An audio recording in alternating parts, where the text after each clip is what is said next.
Please, that is. Biju sir.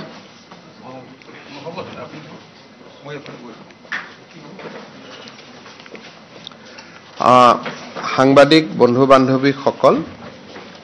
আজি আমাৰ কেবিনেটত গুৰুত্বপূৰ্ণ সিদ্ধান্ত লোৱা হয়।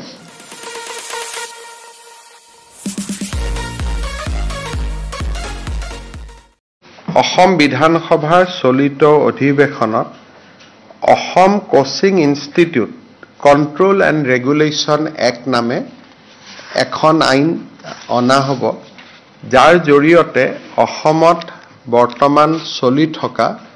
কোচিং ইনষ্টিটিউটসকলক বা কোচিং ইনষ্টিটিউটবিলাকক এটা ব্যৱস্থাৰ মাজলৈ অনাৰ বাবে প্ৰচেষ্টা কৰা হ'ব। যিটো mushroom growth of coaching institute বুলি কোৱা হয়, যেনেকৈ হকে বিহকে খুলিছে, তাক অলপ নিয়ন্ত্ৰণ কৰি তাক অলপমান নিয়ন্ত্ৰণ কৰি আমি এখন আইন বিধানসভাত প্ৰস্তুত কৰিম। কোকৰাঝাৰ ইউনিভাৰ্চিটি এক্টত সামান্য সংশোধন হ'ব আৰু আজি দুটা মেগা ইণ্ডাষ্ট্ৰিয়েল পাৰ্কৰ কাৰণে কেবিনেটে উদ্যোগ বিভাগক কামৰূপ আৰু মৰিগাঁৱত কিছু ভূমি আবণ্টন কৰে।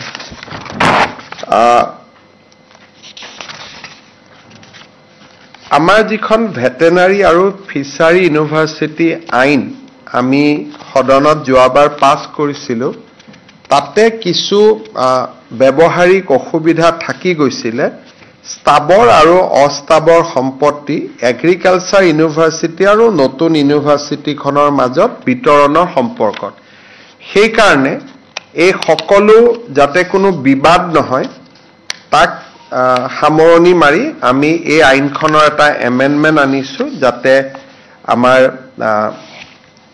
দুইখন বিশ্ববিদ্যালয়ৰ মাজত কোনো বিতৰ্ক নাথাকে।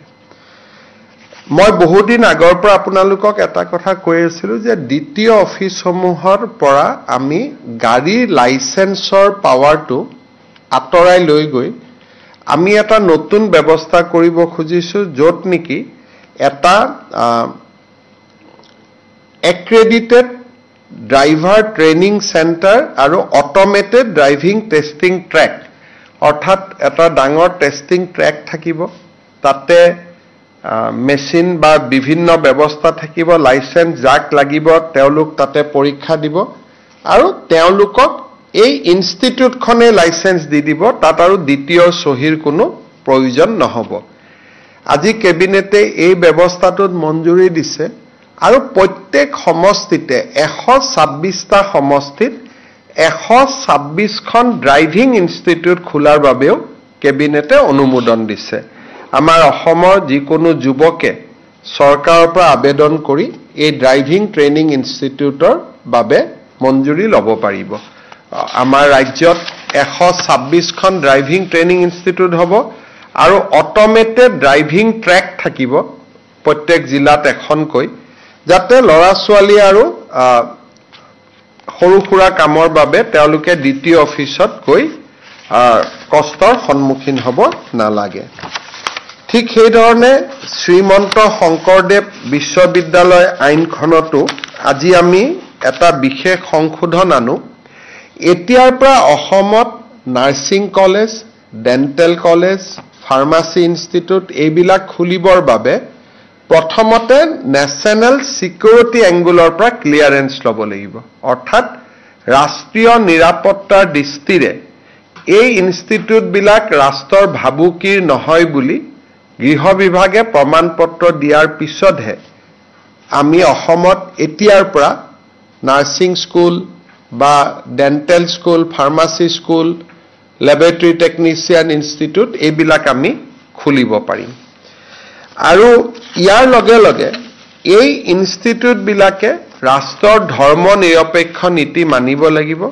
প্ৰত্যক্ষ বা পৰোক্ষভাৱে ধৰ্মান্তৰকৰণৰ লগত নিজক জড়িত কৰিব নোৱাৰিব। যিটো প্ৰাইভেট ইউনিভাৰ্চিটি বিল আনিছিলোঁ, আজি সেই একেটা বিল আমি শংকৰদেৱ ইউনিভাৰ্চিটি অৱ হেল্থ ছায়েন্সত আনিছোঁ, যাতে ইউনিভাৰ্চিটিয়ে এফিলিয়েশ্যন দিয়াৰ আগতে এই নিয়মকেইটা পালন কৰে। আজি কেবিনেটত আৰু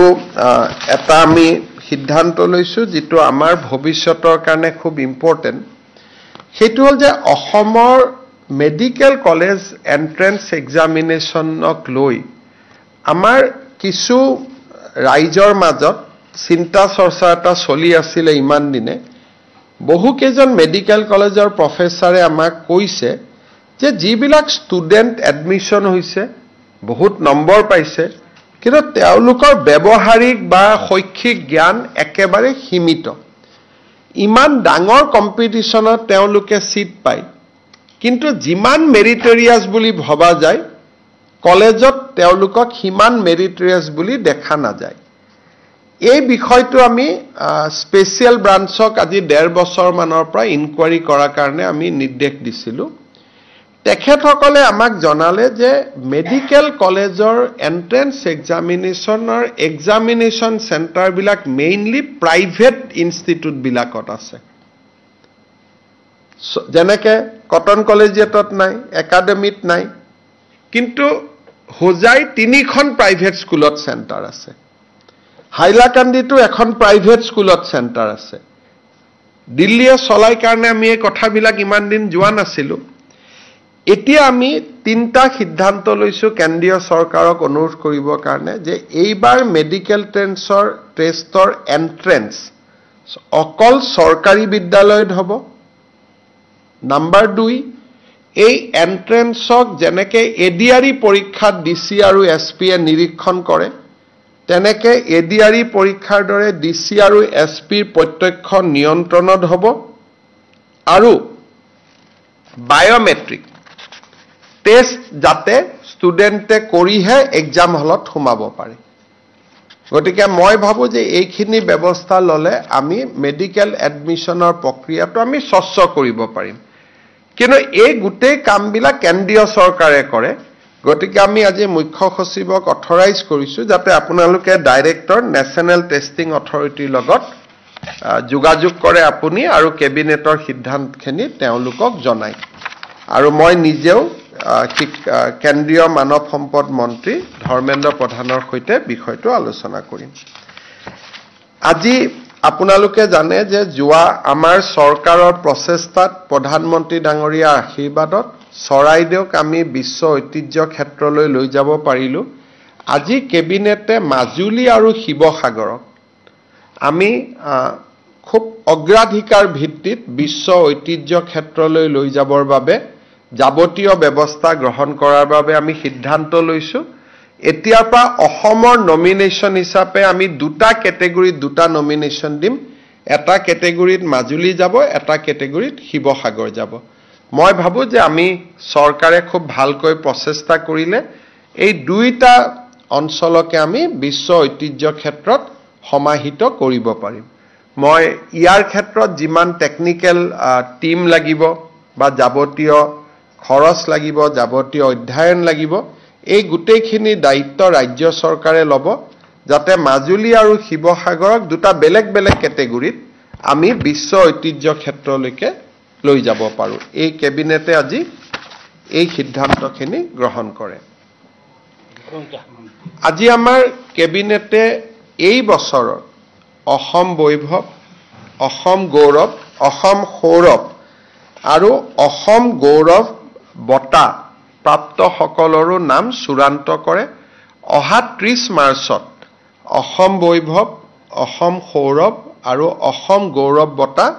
আনুষ্ঠানিকভাৱে প্ৰদান কৰা হ'ব এই বছৰ অসম বৈভৱ বঁটাৰ বাবে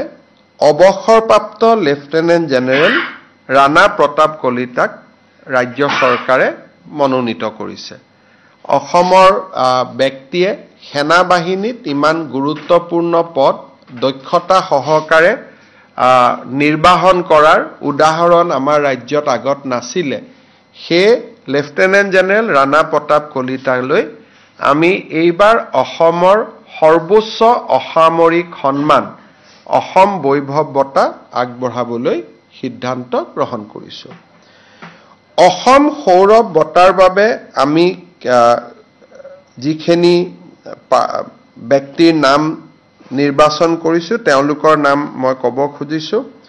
প্ৰথম আমি অসম সৌৰ বঁটাৰ বাবে TCS টাটা কনসালটেন্সি সাৰ্ভিসৰ প্ৰাক্তন চেয়াৰমেন ডক্টৰ S ৰামদুৰাইক মনোনীত কৰিছো। এখেতক মনোনীত কৰাৰ মূল উদ্দেশ্যটো হ'ল যে অসমত Indian institute of information technology স্থাপন কৰাত তেখেতে এক অতি গুৰুত্বপূৰ্ণ ভূমিকা পালন কৰিছিল আৰু 6 বছৰ ইণ্ডিয়ান ইনষ্টিটিউট অফ টেকনলজিৰ তেখেত অধ্যক্ষ হিচাপে দায়িত্ব পালন কৰিছিলে। Doctor S ৰামদুৰাই, he is the founding chairman of TCS Tata Consultancy Service আৰু আমাৰ গুৱাহাটীৰ ইণ্ডিয়ান ইনষ্টিটিউট অফ ইনফৰমেশ্যন টেকনলজিৰ তেওঁ অধ্যক্ষৰ দায়িত্ব পালন কৰিছিলে 6 বছৰ ধৰি আৰু নীৰৱে কাম কৰিছিলে। আজি ইমান ডাঙৰ ইনষ্টিটিউট এখন হ'ল, তেওঁৰ বহুত কন্ট্ৰিবিউশন আছে আৰু কেতিয়াও সংবাদ মাধ্যমৰ সন্মুখত নহাকৈ তেওঁ নীৰৱে অসমত অহা যোৱা 6 বছৰ ধৰি কৰি আছিলে। গতিকে তেখেতক আমি এই সন্মান প্ৰদান কৰিছো। যোৱা বছৰ অসমৰ পৰা 2 গৰাকী বিজ্ঞানীয়ে ভাটনাগৰ বঁটা পাবলৈ সক্ষম হৈছিল। ডক্টৰ বাপি পাল আৰু ডক্টৰ পুৰবী শইকীয়া, এই 2 গৰাকীয়ে ভাটনাগৰ বঁটা প্ৰাপ্ত। এই 2 গৰাকীকে আমি অসম সৌৰভ বঁটাৰ বাবে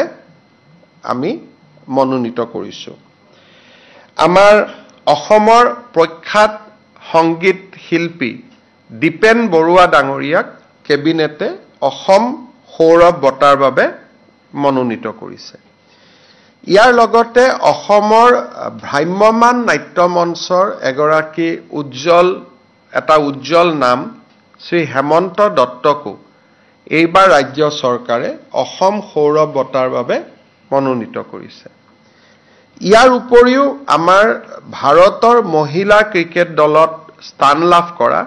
শ্ৰীমতী উমা চেত্ৰীকো এই বছৰৰ অসম সৌৰভ বঁটাৰ বাবে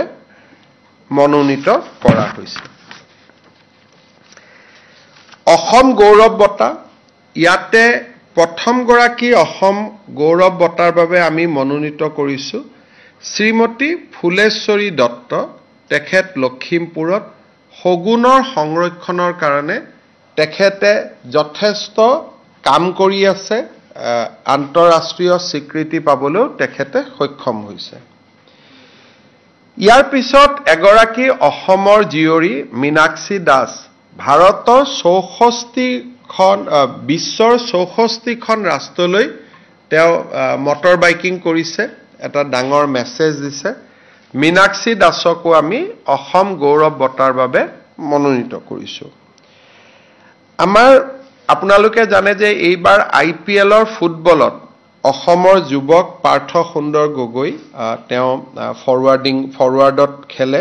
ষ্ট্ৰাইকাৰ হয়, তেখেতক আমি অসম গৌৰৱ বঁটাৰ বাবে মনোনীত কৰিছো। IPL না ISL। আমাৰ ধুবুৰীৰ যিটো টেৰাকটা শিল্প, সেই টেৰাকটা শিল্পত এগৰাকী প্ৰসিদ্ধ শিল্পী হ'ল শ্ৰী ধীৰেন্দ্ৰনাথ পাল। শ্ৰী ধীৰেন্দ্ৰনাথ পাললৈ এইবাৰ আমি অসম গৌৰৱ বঁটা আগবঢ়াইছো। সৰ্থেবাৰীৰ যিটো আমাৰ বেল মেটেল ইণ্ডাষ্ট্ৰী আছে বা আমাৰ থলুৱা কাঁহ পিতলৰ উদ্যোগ আছে, সেই উদ্যোগৰ এগৰাকী বিশিষ্ট শিল্পী বা আমি যাক শিল্পকাৰ বুলি ক'ম, হৰিদাস দাস। হৰিদাস দাস সৰ্থেবাৰী বেল মেটেল ইণ্ডাষ্ট্ৰীৰ লগত জড়িত। হৰিদাস দাসলৈকো এইবাৰ আমি অসম গৌৰৱ বঁটা আগবঢ়াইছো। শ্ৰী বিনং তেৰণ, এগৰাকী শিক্ষিত যুৱক, কাৰ্বি আলঙৰ মাঞ্জাত তেখেতে ল'ৰা ছোৱালীয়ে যাতে বিভিন্ন IAS IPS APS পাব পাৰে, খুব নীৰৱে এটা বিনামূলীয়া কোচিং চেণ্টাৰ চলায়। গতিকে শ্ৰী বিনং তেৰঙকো এইবাৰ আমি অসম গৌৰৱ বঁটাৰে সন্মানিত কৰিছো। শ্ৰীভূমি জিলাৰ নজৰুল হক, তেওঁ একুৱা কালচাৰত খুব ডাঙৰ কাম কৰি আছে। বহুত যুৱক যুৱতীক তেখেতে কৰ্মসংস্থাপনৰ বাট দেখুৱাইছে আৰু তেখেত আমাৰ অসম চৰকাৰে এপাৰ্টৰ উদ্যোগত আমি তেখেতক প্ৰথম প্ৰমোট কৰিছিলোঁ আজি এগৰাকী তেখেত সফল ব্যৱসায়ীলৈ ৰূপান্তৰ হৈছে শ্ৰী নজৰুল হক শ্ৰীভূমি জিলাৰ তেখেতকো আমি এইবাৰ অসম গৌৰৱ বঁটাৰে সন্মানিত কৰিছোঁ বিশ্বজিৎ বৰা যোৰহাটৰ যুৱক তেখেতে কৃষিত ইন্টিগ্ৰেটেড যেটো এগ্ৰিকালচাৰেল ফাৰ্মিং বুলি কয় তাত তেখেত যথেষ্ট সফল হৈছে আমি শ্ৰী বিশ্বজিৎ বৰালৈ এইবাৰ অসম গৌৰৱ তেখেত যোৰহাটৰ তেখেতলৈ আমি অসম গৌৰৱ বঁটা আগবঢ়াইছোঁ অসমত আজি যি দুগ্ধ বিপ্লৱ আৰম্ভ হৈছে সেই দুগ্ধ বিপ্লৱ আমি সকলোৱে জানো বজালিৰ পৰা আৰম্ভ হৈছিল আৰু এই বজালি দুগ্ধ বিপ্লৱত শ্ৰী ভাৰত কলিতাৰ এক অনবদ্য বৰঙণি আছে বজালিত তেওঁক মানুহে অসমৰ কোৰিয়ান বুলিয়ে এক প্ৰকাৰে সম্বোধন কৰে আমি শ্ৰী ভাৰত কলিতাক এইবাৰ আমি এই বঁটা অসম গৌৰৱ বঁটা আগবঢ়াইছোঁ অসমৰ বড়ো জনগোষ্ঠীৰ সাহিত্য সংস্কৃতি শিল্পক আগবঢ়াই লৈ যোৱাৰ ক্ষেত্ৰত বৰলাংফা নাৰ্জাৰী এটা খুব ডাঙৰ নাম শ্ৰী বৰলাংফা নাৰ্জাৰীলৈ এইবাৰ আমি অসম গৌৰৱ বঁটা আগবঢ়াইছোঁ শ্ৰী ৰাম চাচনি অসমৰ চাহ জনগোষ্ঠীৰ লোকনৃত্যৰ ক্ষেত্ৰত তেখেত এগৰাকী অগ্ৰণী এইবাৰ জুমুৰৰো তেখেত এক্সপাৰ্ট কমিটিৰ সদস্য আছিল আৰু এটা অতি সন্মানীয় নাম ৰাম চাচনিকো আমি অসম গৌৰৱ বঁটালৈ আমি মনোনীত কৰিছোঁ আপোনালোকে জানে যে কেইদিনমানৰ পৰা ওলা যেটো টি সেই ধৰণৰ নামেৰে উপমন্য বৰকাকতি ষ্টাৰ্টআপে পুৰা বিশ্বজুৰি নাম পাবলৈ সক্ষম হৈছে আমি অসমৰ এগৰাকী সফল ষ্টাৰ্টআপ উপমন্য বৰকাকতিলৈ অসম গৌৰৱ বঁটা আগবঢ়াইছোঁ অসমৰে এটা ষ্টাৰ্টআপ জেৰান বুলি কয় তেওঁলোকে খুব ধুনীয়া ইটা নিৰ্মাণ কৰে সাস্টেইনেবল ইটা মুম্বাইতো গৈ এগৰাকী যুৱকে অফিচ খুলিছে আৰু খুব ভাল ফান্ডিং পাইছে ডেভিড প্ৰতিম গগৈ জেৰণ্ডৰ ষ্টাৰ্টআপ যোনে আৰম্ভ কৰিছিলে ডেভিড প্ৰতিম গগৈলৈ এবাৰ আমি অসম গৌৰৱ বঁটা আগবঢ়াইছোঁ এইবাৰ প্ৰথমবাৰৰ বাবে আমি তিনিটা অনুষ্ঠানলৈ অসম গৌৰৱ বঁটা আগবঢ়াইছোঁ এনে আমি ব্যক্তিলৈ আগবঢ়াওঁ এইবাৰ আমি তিনিটা অনুষ্ঠানক আগবঢ়াইছোঁ এটা হৈছে সোৰেন এহেম আমাৰ এওঁলোকে কলিয়াবৰৰ কাষত কাজিৰঙাৰ কাষত য'ত আগতে গড় চিকাৰ হৈছিল সেই জাগাত এটা হোম ৰেষ্টুৰেণ্ট চলাই য'ত থলুৱা খাদ্য পৰিবেশন কৰা হয় আৰু পৰ্যটকৰ কাজিৰঙাত ই এটা ডাঙৰ আকৰ্ষণৰ কেন্দ্ৰ আৰু এইটো এটা অনুষ্ঠানে কৰে ব্যক্তিয়ে নহয় আৰু কাৰ্বি খোৱা তেওঁলোকে বনায় এই সোৰণ এহেমক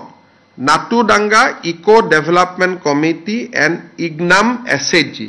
টোটেল যেটো সোৰেং আহেম হ'ল দোকানখনৰ মানে ৰেষ্টুৰেণ্টখনৰ নাম আৰু Natudanga eco development committee and income SHG নতুন ডঙ্গা এওঁলোকক আমি অসম গৌৰৱ বঁটা আগবঢ়াইছোঁ আপোনালোকে জানে যে বাৰেকুৰি গাঁৱত যেটো হলক গিবনৰ সংৰক্ষণৰ কাৰণে যি প্ৰচেষ্টা আগবঢ়াইছিল তাক প্ৰধানমন্ত্ৰী নৰেন্দ্ৰ মোদী ডাঙৰীয়াই মন কি বাতত হলাগ লৈছিল Barekuri eco development society Tinsukia জিলাৰ এই বাৰেকুৰি ইকো ডেভেলপমেন্ট সোসাইটিকো এইবাৰ আমি অসম গৌৰৱ বঁটাৰে আমি সন্মানিত কৰিব খুজিছোঁ নগাঁও জিলাৰ মেন এলিমেল কনফ্লিক্ট তাক দূৰ কৰিবৰ কাৰণে নেপিয়াৰ গছ লগাই যি এটা উইদাউট ভায়োলেন্স হাতীৰ ওপৰত ভায়োলেন্স নকৰাকৈ যি মেন এলিমেন্ট কনফ্লিক্ট ৰিজলভ কৰাত আগভাগ লৈছিল সেইটো আছিল হস্তি বন্ধু এনজিঅ এই হস্তি বন্ধু এনজিঅৰ সফলতাৰ বিষয়েও প্ৰধানমন্ত্ৰী নৰেন্দ্ৰ মোদী ডাঙৰীয়াই তেওঁৰ মন কি বাতত উল্লেখ কৰিছিল এই হস্তি বন্ধু এনজিঅলৈও এইবাৰ আমি অসম গৌৰৱ বঁটা আগবঢ়াইছোঁ অসম বৈভৱ অসম সৌৰভ অসম গৌৰৱ এই আটাইকেইটা বঁটা অসমৰ ৰাজ্যপাল শ্ৰী লক্ষ্মণ প্ৰসাদ আচাৰ্য ডাঙৰীয়াই অহা 30 মাৰ্চত আগবঢ়াব। আপোনালোকে জানে যে অসম বৈভৱ বঁটাৰ যিজনে বঁটা লাভ কৰে তেওঁক ৰাজ্য চৰকাৰে 5 লাখ টকা আগবঢ়ায়। তেওঁৰ মেডিকেল ট্ৰিটমেণ্টৰ বাবে ৰাজ্য চৰকাৰে দায়িত্ব লয় আৰু ৰাজ্য চৰকাৰৰ অতিথিশালা আদিতো